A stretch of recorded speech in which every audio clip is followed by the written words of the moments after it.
First question, why do you think Avatar is so well suited to an adaptation from Cirque du Soleil?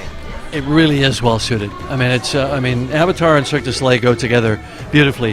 And I like to say it closes an ellipse, because when I was writing Avatar and imagining how the characters would move, how the Na'vi would move, I was inspired by Cirque du Soleil shows. I remember very specifically some of the characters in O and the way they moved and so on.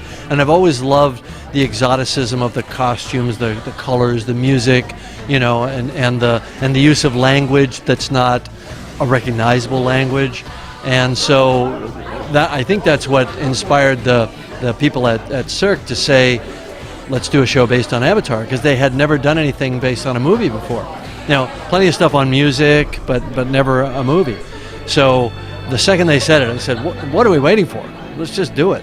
And then the only question was, are we doing it as a tent show or as a fixed base show, you know, like the Vegas shows, or as a stadium show, which was a new area at the time that we started talking about it.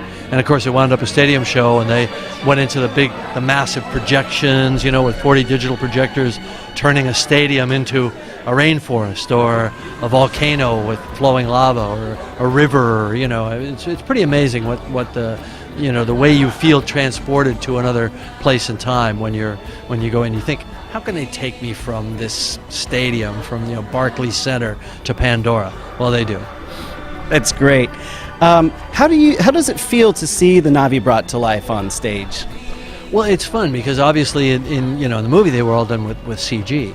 So here you get to see what the performers that were, you know, behind our CG characters, what they were doing and how they were moving. So these, you know, the performers here, they're, you know, they're gymnasts, dancers, you know, the contortionists, all that sort of thing. But they still had to learn how to be Na'vi, how to move and think like Na'vi. So we had to bring the two cultures together, the Cirque culture and the sort of Pandora Na'vi culture. And they all have to speak Na'vi. Not all of them, but a lot of them have to speak Na'vi. They've got lines, it's a real story, it's a narrative, you know, which is unusual for a Cirque show. That's great. Did you ever imagine a live production of inspired by Avatar? Was this always in the works? No, it was never always in the works, and I didn't imagine that it could even be done live. Like, how are you going to do that? You know, but I just put my faith in the magic of the Cirque du Soleil creative team. And, you know, when I say magic, it's not magic. It's a lot of wires and cables and tracks and all sorts of crazy things going on.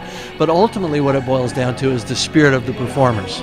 It's all about those people on the set, on the floor, you know, bringing it to life. Is there any last things you'd like to say to the Cirque du Soleil fans or Avatar fans out there? I think if you're either a Cirque du Soleil fan or an Avatar fan, you're going to love this show. If you happen to be both, then you're going to be on the moon. Thank you so much, Mr. Cameron. I appreciate it.